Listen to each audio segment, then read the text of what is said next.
പുതിയൊരു വീഡിയോയിലേക്ക് എല്ലാവർക്കും സ്വാഗതം. അപ്പോൾ കേരള ബ്ലാസ്റ്റേഴ്സുമായി ബന്ധപ്പെട്ടുള്ള ന്യൂസുമായിട്ടാണ് വന്നിട്ടുള്ളത്. കേരള ബ്ലാസ്റ്റേഴ്സ് രണ്ട് സൂപ്പർ താരങ്ങളെ ഇന്ന് ബ്ലാസ്റ്റേഴ്സ് കോൺട്രാക്ട് ടെർമിനേറ്റ് ചെയ്തിരുന്നു. വികാസ് സിംഗിനെയും പ്രബീർ ദാസിനെയുമാണ് ബ്ലാസ്റ്റേഴ്സ് മ്യൂച്വലി കോൺട്രാക്ട് ടെർമിനേറ്റ് ചെയ്തിട്ടുണ്ടായിരുന്നത്.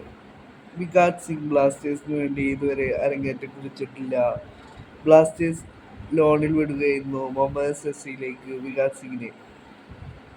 പ്രബീർ ദാസ് കേരള ബ്ലാസ്റ്റേഴ്സിന് വേണ്ടി 14 മത്സരങ്ങൾ കളിച്ച താരം മുംബൈ സിറ്റി എഫ് സിയിലേക്ക് ലോണിൽ പോയിരുന്നു. ഇപ്പോൾ ബ്ലാസ്റ്റേഴ്സ് മ്യൂച്വലി കോൺട്രാക്ട് ടെർമിനേറ്റ് ചെയ്തിട്ടുണ്ട്. ഇപ്പോൾ ഈ രണ്ട് സൂപ്പർ താരങ്ങൾ ഏത് ക്ലബിലേക്ക് പോകുമെന്നുള്ളതിനെ സംബന്ധിച്ച് റജീവ് ടിറ്റീസ് റിപ്പോർട്ട് ചെയ്തിരിക്കുകയാണ്. റജീവ് റിപ്പോർട്ട് ചെയ്യുന്നു, വികാസ് സിംഗ് മറ്റൊരു ISL ക്ലബായ പഞ്ചാബ് എഫ് സിയിലേക്കാണ് പോകുന്നത് എന്നാണ് ഇപ്പോൾ റജീവ് ടിറ്റീസ് റിപ്പോർട്ട് ചെയ്യുന്നത്.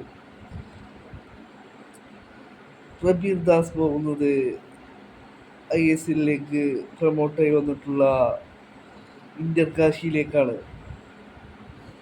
എന്നാണ് ഇപ്പോൾ റജീവ് ടിറ്റീസ് റിപ്പോർട്ട് ചെയ്തിട്ടുള്ളത്.